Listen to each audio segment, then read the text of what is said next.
오늘은 우리의 종려주일입니다. 부활주일 전주일로 예수님이 예루살렘에 이제 입성하실 때에 사람들이 종려나무 가지를 흔들며 호산나 찬송하고 환영한 날입니다. 내일부터 토요일까지 이 한 주간을 고난주간이라 우리가 그렇게 부릅니다. 아까 말씀드린 대로 고난주간 이렇게 지내요. 그 모든 것들을 여러분들이 기쁨으로 동참해 주시길 바라고요. 또 한 끼 이상 금식하면서 그 금식 헌금을 동전 모으기에 함께 같이 드릴 수 있기를 다시 한번 부탁을 드립니다.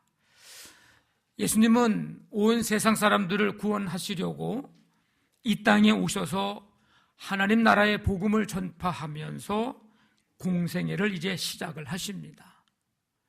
때가 찼고 하나님의 나라가 가까이 왔으니 회개하고 복음을 믿으라.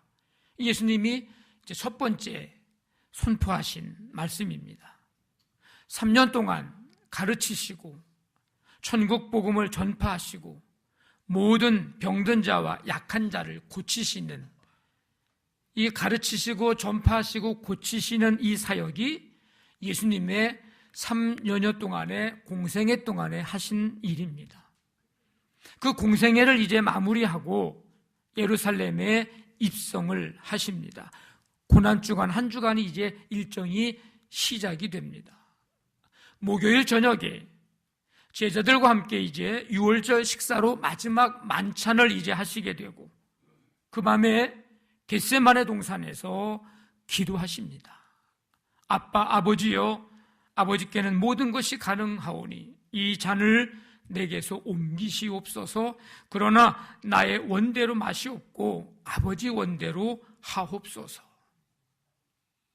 이 기도 후에 예수님은 체포되시고 유대 공회에서 재판을 받게 됩니다. 오늘 읽은 본문 말씀은 예수님께서 그 유대 산헤드린 공회에서 종교 재판을 받으시던 시간에 일어난 일입니다. 그 유대 공회에서 재판을 받으시던 시간에 베드로는 그 예수님이 이제 어떻게 될까 하는 그 결말을 보려고 대제사장 가야바의 집들 안에 들어가서 아랫사람들과 함께 이제 앉아서 불을 쬐고 있었습니다. 그 불을 쬐고 있는 그 베드로의 모습을 여러분 한번 가만히 한번 상상해 보십시오. 안에서는 예수님이 지금 산헤드린 공회에 지금 종교 재판 중이고 그 뜰에서는 지금 불을 쬐면서 그 아랫사람들과 함께 앉아있는 그 베드로의 모습, 아마 눈동자는 여기저기 굉장히 왔다 갔다 할 겁니다. 왜? 눈치 보느라고. 결과가 어떻게 될까? 그러고 있는 중에 대제사장 여종 한나가 이제 베드로에게 와서 뭐라고 얘기하냐면 너는 나사렛 예수와 함께 있었도다 이렇게 얘기를 합니다. 가뜩이나 지금 불 쬐면서 긴장을 하고 여기저기 눈치를 보고 있는 상황인데 그 상황에 여종 하나가 와서 그렇게 얘기를 하니까 베드로가 하는 말이 나는 네가 무슨 말 하는지 알지도 못하고 깨닫지도 못하겠노라 이렇게 대답을 합니다. 그러면서 앞뜰로 나가게 됩니다. 베드로의 예수님에 대한 첫 번째 부인하는 모습입니다. 이때 오늘 말씀에 여러분 성경에 68절 끝에 보면은 빨간 글씨로 숫자가 써 있고 성경 밑에 그 숫자에 대한 설명이 써 있는데 어떤 사본에는 뭐라고 돼 있다고요? 이때 첫 번째 닭이 울었다고 그렇게 기록이 되어 있다는 내용이 써 있습니다. 그렇게 첫 번째 부인하고 났는데 그때에 닭이 첫 번째 울었다는 거죠. 그 여종이 베드로를 보고 곁에 서 있는 사람들에게 다시 말하는 거예요. 이 사람은 베드로이겠죠? 그 도당이라. 베드로가 부인하니까 이제 사람들에게 이 사람은 말이야, 그 예수님과 함께 있었던 그 무리, 그들 같이 있었던 그 도당이라. 그러니까 베드로가 뭐라고 얘기합니까? 그 사실에 대해서도 부인을 합니다. 두 번째, 예수님에 대한 부인입니다. 조금 후에 곁에 서 있는 사람들이 다시 베드로에게 말하죠. 너도 갈릴리 사람이니? 참으로 그 도당이니라. 이 사람들이 베드로가 갈릴리 사람이라는 걸 어떻게 알까? 갈릴리 사람의 사투리가 있다는 거예요. 그 얘기하다 보니까 이건 갈릴리 사람이야 보니까 숨길래야 숨길 수가 없는.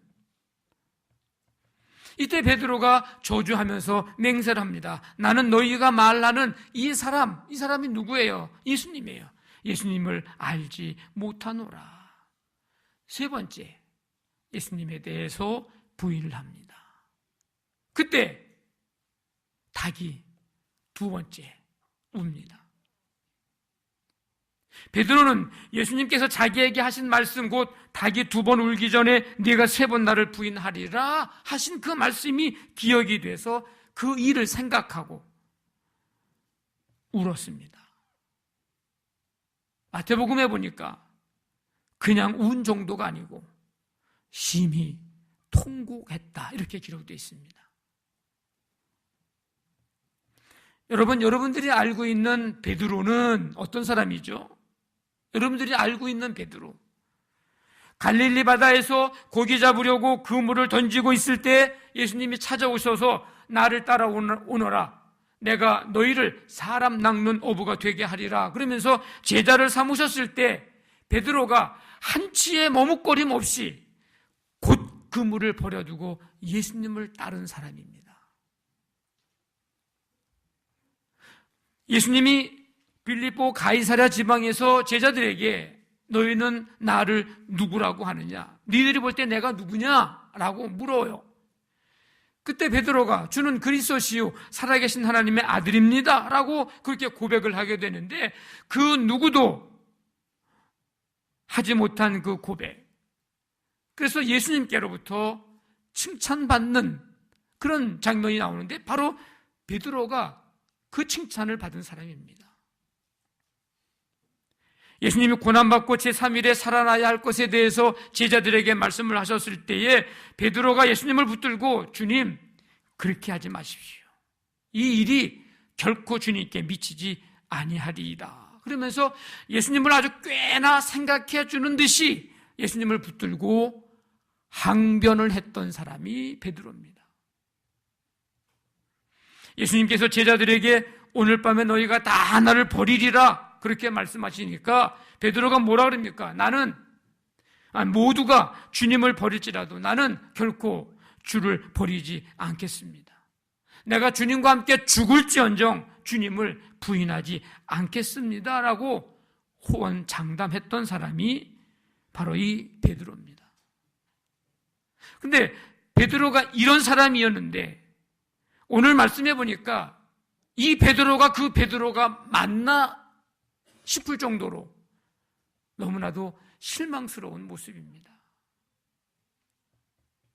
지금 예수님 앞에서 장난하는 것도 아니고 말이죠.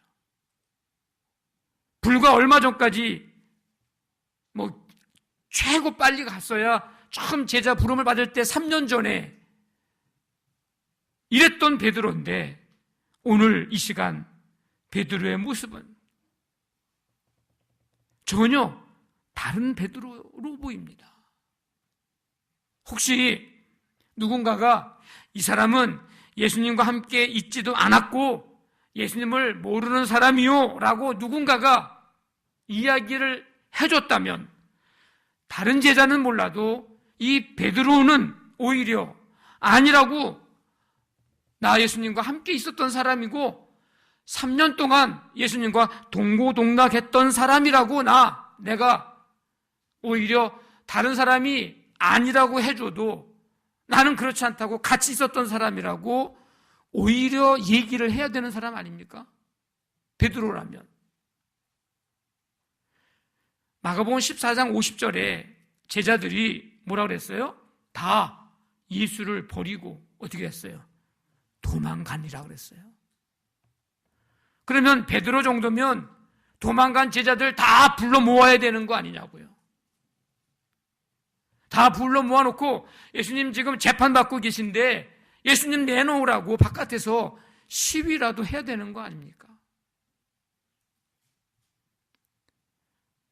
군대 장관이 어떤 완전 무장을 하고 칼과 창을 차고 들고서 와가지고서 베드로에게 말이죠, 아주 강렬한 눈빛을 가지고 당신 말이야 그러면서 얘기를 했다면 그 기세에 눌려서 겁먹고 두려워가지고 얼떨결에 예수님을 부인할 수 있을지는 모르지만은 베드로가 전혀 두려워할 필요가 없는, 당시에 별로 그렇게 사람 취급하지도 않은 그 여종 하나가 와가지고 얘기했다고 해서 이렇게 베드로가 나약해질 수 있는 것인가? 한 번도 아니고 두 번씩이나. 71절에 뭐라고 됐어요? 너희가 말하는 이 사람, 베드로가 하는 말입니다. 너희가 말하는 이 사람, 이 표현을 보면은 예수님을 모른다는 것을 강조하려고 하는 베드로의 주도 면밀함을 볼 수 있는 그런 표현입니다. 여러분, 어떻게 이렇게 된 걸까요? 어쩌다가 이런 모습을 보이게 된 걸까요? 생각해 보면 두 가지입니다. 하나는 깨어있지 못함이요, 또 하나는 기도하지 않음입니다. 이 두 가지를 하나로, 한마디로 말하면 깨어 기도하지 못했기 때문입니다. 예수님이 겟세마네 동산에서 제자들 함께 이제 겟세마네 동산에 가시는데, 이제 아래에서 다른 사람들은 다 니네들은 여기서 있어라, 그리고 베드로와 야고보와 요한 이 세 제자만 데리고 겟세마네 동산으로 올라가십니다. 이 세 제자에게 예수님이 뭐라고 얘기하셨냐면 34절에서 내 마음이 심히 고민하여 죽게 됐다. 괴롭다는 거예요. 고통스럽다는 겁니다. 아프다는 거예요. 그래서 뭐라고 그러냐면 너희는 여기서 머물러 깨어 있어라 라고 부탁을 합니다. 그리고 예수님은 가서 기도하시는 거예요. 누가복음에 보면 예수님께서 이 십자가 지심에 대한 것을 놓고 기도하는 모습을 표현하고 있는데, 힘쓰고 애써 더욱 간절히 기도하시니 땀이 땅에 떨어지는 핏방울 같이 되더라. 누가복음에는 이렇게 기록을 합니다. 얼마나 마음의 근심과 걱정과 두려움과 아픔과 그런 마음으로 지금 간절히 예수님이 기도하셨다는 걸 알게 되는데, 그렇게 기도하시고 와서 보니까 이 세 제자는 뭐 하고 있어요? 지금 자고 있습니다. 예수님이 뭐라고 부탁했는데? 깨어 있으라고 부탁했는데, 왜? 나는 지금 괴롭다, 마음이 아프다, 두렵다. 그러니까 너희들도 좀 같이 깨어서 같이 좀 기도해달라는 거죠. 나 가서 기도하고 올 테니. 와서 보니까 자고 있어. 그래서 베드로에게 예수님이 뭐라고 얘기하냐면, 시몬아, 자냐? 우리 같으면 발길로 한번 걷어찰 거예요, 그냥. 근데 예수님은, 야, 시몬아, 자냐? 물어보는 거예요. 야, 너 1시간도 좀 깨어있지 못하냐? 시험에 들지 않게 깨어있어. 기도해라. 그리고서 또 가서 기도하시고 와서 보니까 또 자고 있어. 또 기도하시고 와서 보니까 또 자고 있어. 3번씩이나 동일한 모습이었습니다. 깨어있음과 기도함, 제자들이 실패한 부분입니다. 이 깨어있어 기도한다고 하는 것은 제자들에게 시험이 올 때에 불충성의 유혹을 받지 않도록, 아예 시험에 들어서지 않도록 해주는 아주 중요한 일인데, 거꾸로 말하면 깨어있지 않고 기도하지 않으면 시험이 올 때 불충성의 유혹에 넘어가게 되고 시험 드는 그 일에, 그 거기에, 그 환경에 발을 들여놓게 된다는 것입니다. 베드로가 예수님에 대해서 3번 부인한 후에 곧 닭이 2번째 웁니다. 오늘 이 밤 닭이 2번 울기 전에 내가 3번 나를 부인하리라, 주님 말씀하신 그 말씀이 이제 이루어진 겁니다. 조금 아까 겟세마네 동산에서의 모습을 살펴봤듯이 베드로 스스로가 깨어있지 못하니까 예수님은 닭 울음소리를 통해서 베드로를 지금 깨우시는 거예요. 자냐? 라고 한번 물었으면 그 다음에는 정신 차리고 깨어 있어야죠.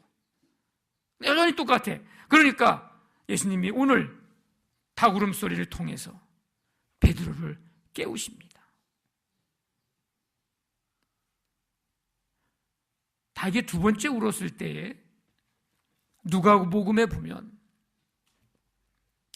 참 기가 막힌 장면이 나오는데 예수님이 베드로를 이렇게 보셔요. 닭이 2번 울었을 때. 근데 그때 베드로도 닭이 울었을 때 예수님을 쳐다봐요. 가만히 한번 상상해 보세요. 그 장면을.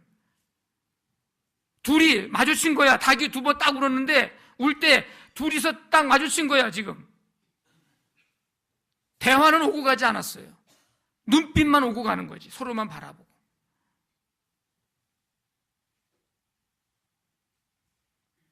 얼마나 어색했을까? 얼마나 창피했을까?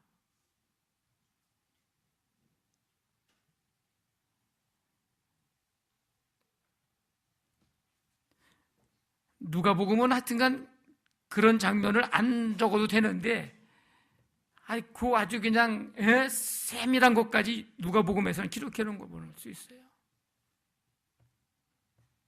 그때 예수님이 하신 말씀을 기억한 거야. 쭉 마주치고 난 다음에 그 말씀이 기억난 거예요. 그러고 나서 생각을 하고 밖에 나가서 울게 됩니다. 통곡을 합니다. 주저앉아 울음을 터뜨립니다. 주체하지 못할 정도로 웁니다. 땅을 몸에 내 던지다시피 주저앉아서 심히 통곡을 합니다. 베드로에게 이 닭 울음소리는 절망을 의미합니다. 절망. 깨어있어 기도하라고 하는 주님의 말씀에 순종하지 못하고 기회가 주어졌음에도 불구하고 기도하지 못했습니다. 그러면서 자신은 결단코 예수님을 부인하지 않을 것이라고 장담합니다. 근데 그 장담이 하루가 채 지나지 않아서 공허한 메아리가 되고 말았습니다. 큰 소리 쳤던 자신에 대한 수치심, 닭이 울었을 때, 예수님과 그 눈빛을 딱 마주쳤을 때, 창피해. 비겁함, 자신에 대한 실망감. 예수님이 분명히 경고하셨잖아요. 근데 그 경고의 덫에 다른 사람도 아니고 베드로 자신이 빠졌다고 하는 이 절망감. 쥐구멍이라도 지금 있다면 숨고 싶은 심정입니다. 근데 베드로에게 이 다가오는 울음소리가 절망만을 의미하는 게 아니고 회개의 기회를 의미하기도 합니다. 3번에 걸쳐 부인하고 예수님을 저주한 것, 분명 이건 실망스러운 일이에요. 베드로답지 못한 일입니다. 가슴 아픈 그런 실패입니다. 근데 베드로는 주저앉아 있지만은 않았습니다. 그 닭울음소리, 베드로에게 잘못을 깨닫는 기회를 줬고 베드로는 즉시 울면서 통곡하면서 회개합니다. 그렇다고 보면 이 닭울음소리는 베드로에게는 주님의 자비요, 주님의 은혜의 소리입니다. 여러분, 오늘 이 말씀의 베드로의 모습은 오늘 이 시대의 우리의 자화상입니다. 베드로가 들었던 그 닭 울음소리, 지금 오늘 이 시대에 우리에게도 들려주십니다. 끊임없이. 이건 어떤 생물학적인 동물 닭의 소리를 말하는 게 아닙니다. 우리로 하여금 깨어있으라고 들려주시는 소리, 우리를 적나라하게 바라볼 수 있도록 하는 소리, 우리의 수치심, 비겁함을 바라볼 수 있도록 하는 소리, 불순종을 철저히 깨닫게 하는 소리, 우리의 사명을 다시금 일깨워주는 소리, 영적인 도전을 주는 소리. 당시에 베드로에게 닭울음소리가 그 소리였다면 오늘 이 시대에 우리에게는 또 다른 소리로 우리에게 지금 계속해서 들려주십니다. 끊임없이. 그 소리의 크기와 형태는 다 다를 수 있지만 들리지 않은 사람은 없습니다. 다만 내가 그 소리를 안 들으려고 하는 것 뿐이지 그 소리는 다 우리에게 들립니다.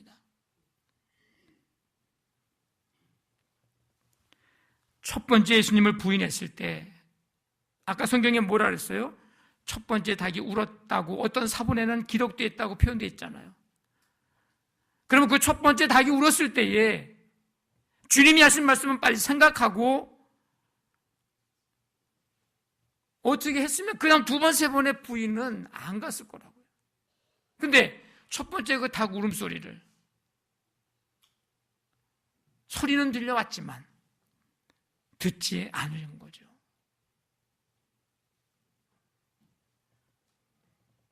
오늘 우리가 그렇다면 어떻게 우리가 살아가면서 이런 소리를 듣게 될 때 우리는 어떻게 해야 되는가? 우리도 울어야 합니다. 이 닭울음 소리를 듣고 베드로는 밖에 나가 웁니다. 그냥 운 게 아니고 통곡했습니다. 기가 막혀서 할 말이 없습니다. 창피해서 어떻게 할 수가 없어요.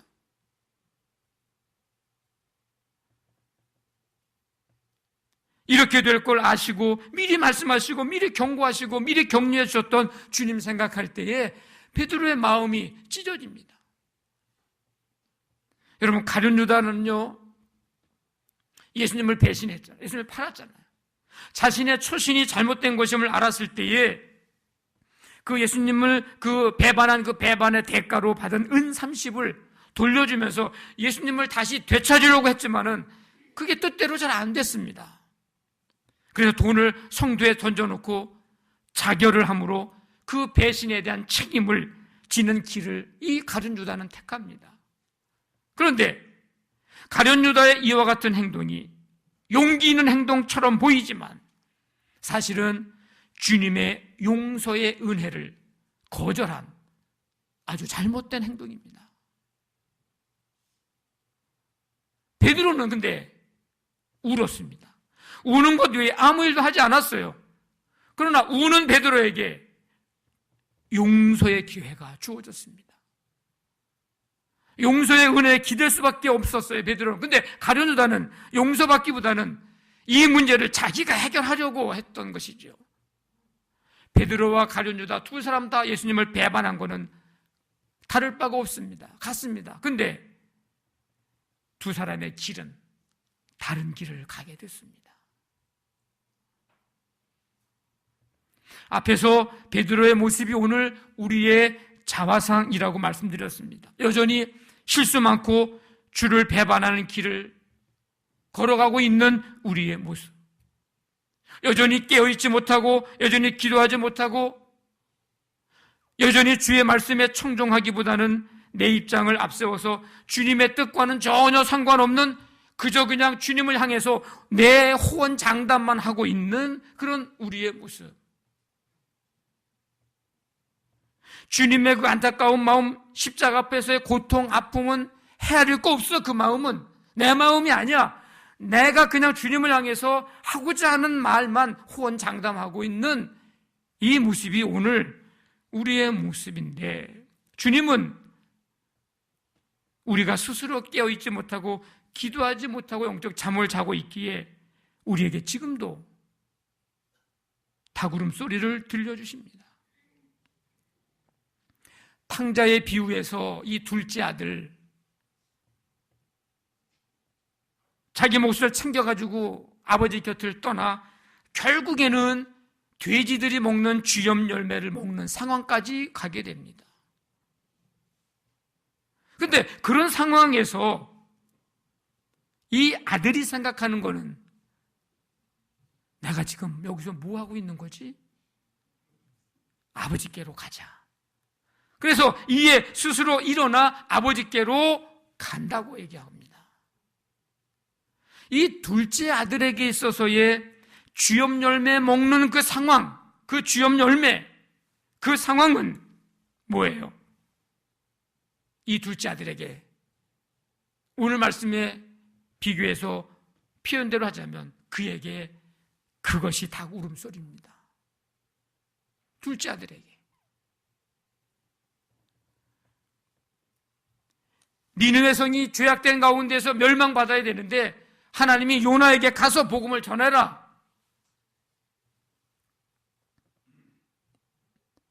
가기 싫어서 다른 곳으로 가죠? 하나님이 그냥 두십니까? 닭 울음소리를 들려주시는 거예요. 뭐예요 그게? 거친 풍랑이에요. 이래도 안 갈 거냐? 어떻게 됩니까? 바다에 집어 던지잖아요. 요나에게 있어서의 거친 바다와 그 바닷속은, 물고기 속에 뱃속에 들어간 그 상황은 뭐예요? 베드로를 얘기하자고 한다면 요나에게는 그게 닭 울음소리예요.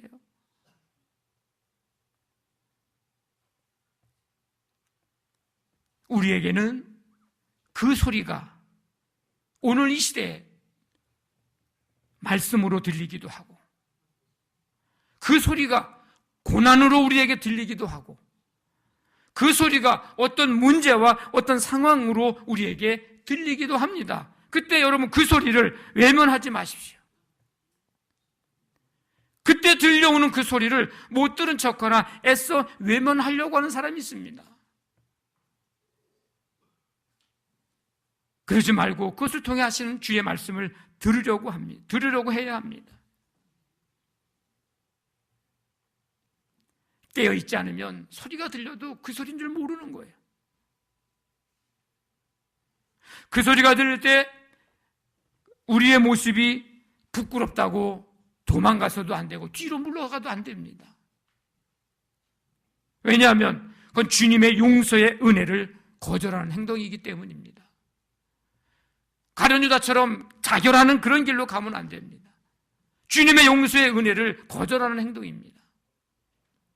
내 모습이 비록 비겁하고 추하고 그런 창피한 그런 내 모습이 적나라하게 말씀 앞에서 드러난다 할지라도, 고난 앞에서 드러난다 할지라도 뒤로 물러설 게 아니라 오히려 주님 앞에 나가서 오늘 베드로가 했듯이 울어야 하고 통곡해야 하고 회개해야 합니다. 용서의 기회를 주시고 다시금 우리에게 기회를 주시기 때문입니다. 그 소리가 들릴 때 가룟 유다처럼 스스로 무거운 짐을 다 해결하려고 해서는 안 됩니다. 죄의 짐은 내가 해결하려고 해서 해결되어지는 문제가 아닙니다. 오히려 그 죄의 짐을 가지고 십자가 앞에 가지고 나아가고 주님 앞에 가지고 나아가 솔직히 고백하며 회개해야 해결되는 문제지, 내가 죽는다고 해결되는 게 아니에요. 내가 떠난다고 해결되는 게 아니에요. 그래야 주님께서 그 죄 사하시고 우리에게 다시 소망을 주십니다. 우리가 기억해야 할 것은 우리가 회개의 눈물을 흘릴 때 눈물을 흘리는 우리를 주님이 보고 계신다는 것입니다. 보고 계실 뿐만 아니라 주님이 함께 울어주시고 주님이 함께 아파해 주신다는 것입니다. 여러분, 주님의 눈물이 우리의 눈물보다 더 뜨겁습니다. 왜? 우리가 주님을 사랑하는 사랑의 온도보다도 주님이 우리를 사랑하는 온도가 더 뜨겁기 때문입니다. 여러분, 우리가 작은 일에도 불안해하고 두려워하고 연약하고 불완전한 존재인데 쉽게 죄의 유혹과 죄악에 빠질 가능성이 베드로보다도 훨씬 더 많은 존재입니다. 중요한 것은 죄로 말미암아 넘어졌다 할지라도 주님 앞에 회개의 눈물을 흘릴 때에 회복이 됩니다. 왜? 회복의 은혜를 주시기 때문입니다. 우리의 회개의 눈물 흘리는 시간, 회개하는 그 통곡의 시간, 그 시간은 주님의 은혜와 자비의 문이 열리는 시간이라는 사실을 여러분들이 믿으시기를 주님의 이름으로 간절히 축원합니다. 아멘.